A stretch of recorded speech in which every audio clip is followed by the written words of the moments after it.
28वां अध्याय प्रारंभ। श्री नारायण जी बोले।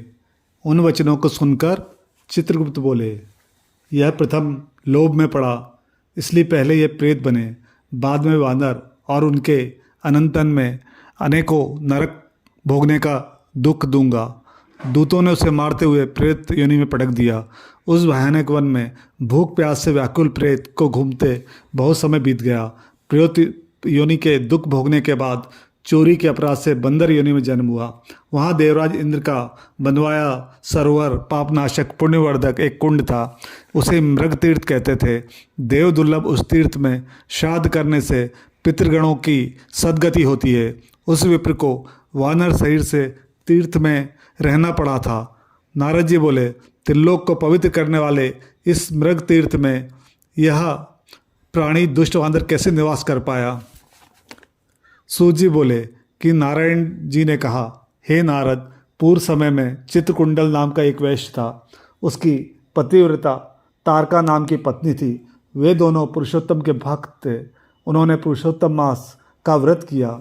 चित्रकुंडल ने स्त्री के साथ प्रसन्नतापूर्वक व्रत की समाप्ति कर श्रद्धा के साथ उद्यापन किया तथा ब्राह्मणों को खूब दान दक्षिणा देकर प्रसन्न किया तथा उनके प्रसन्न होने पर बहुत दक्षिणा दी। ब्राह्मण लोग दक्षिणा लेकर प्रसन्न हो घर चले गए, किंतु वह लोभी ब्राह्मण ठहरा रहा तथा रोता हुआ आगे बढ़कर विनयपूर्वक गदगद कंठ से बोला, हे वैश्य श्रेष्ठ चित्रकुंडल, ये पुरुषोत्तम मास धन्य है, जिसकी सेवा करने से इस लोक तथा परलोक के सुख की प्राप्ति होती है।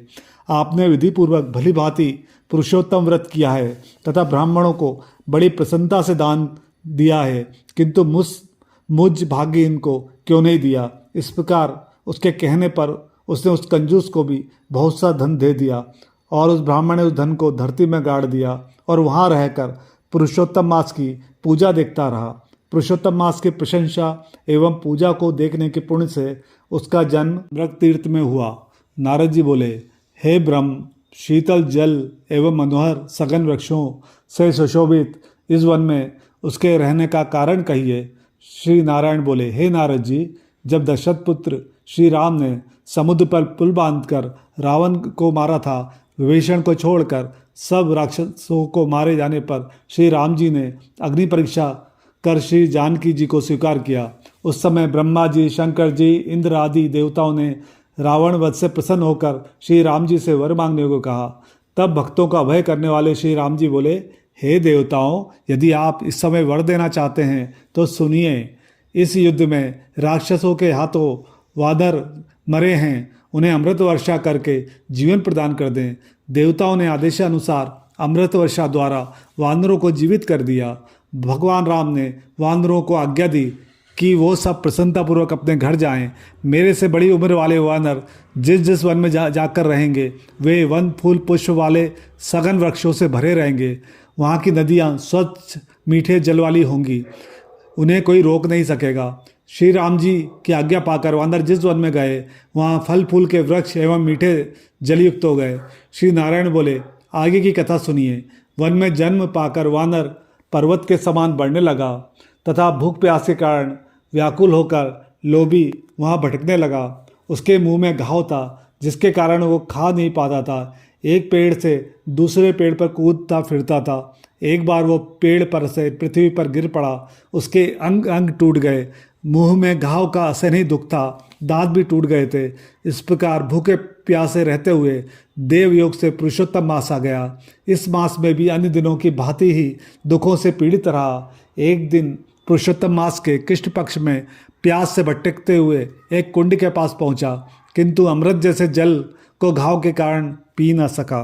भूख प्यास से व्याकुलता के कारण कुंड के एक किनारे वृक्ष पर चढ़ गया और एक पेड़ से दूसरे पेड़ पर कूदा, पर शरीर कमजोर होने से बीच में ही गिरकर कुंड में आ पड़ा। बहुत दिन से भूखा रहने से शक्ति क्षीण हो चुकी थी। कमजोरी के कारण वो कुंड से बाहर नहीं निकल पाया। कृष्ण पक्ष की दशमी से 4 दिन तक वो उसमें ही लोटपोट होता रहा।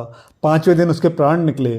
तीर्थ जल में भीगने के कारण उसके सब पाप निवृत्त हो गए। वह उसी समय नीलकमल सदृश श्याम वर्ण दिव्य भूषणों से भूषित शरीर में दिखने लगा। उसी समय एक विमान जिसमें भगवान के भक्त पार्षद बैठे थे, वहाँ आकाश से उतरा। मृदंग, वीणा आदि की ध्वनि उसे सुनाई देने लगी। विमान में अप्सराएं नृत्य तथा गंधर्व किन्नर गा बजा रहे थे। उसी समय एक अप्सरा ने आकर चंद्र समान छत्र उसके ऊपर लगा दिया। वो सोचने लगा कि मैं तो अत्यंत पापी था, फिर ये कौन से पुण्य का फल है। श्री नारायण जी बोले, इस प्रकार सुखदायक विमान को देखकर उसे बड़ा ही आश्चर्य हो रहा था। तब भगवत पार्षदों ने हाथ जोड़कर विनयपूर्वक प्रणाम कर उस वानर शरीर त्याग कर सुंदर शरीरधारी के सामने खड़े होकर प्रेमपूर्वक कहा। अध्याय 28 समाप्त हुआ। जय माता ताप्ती।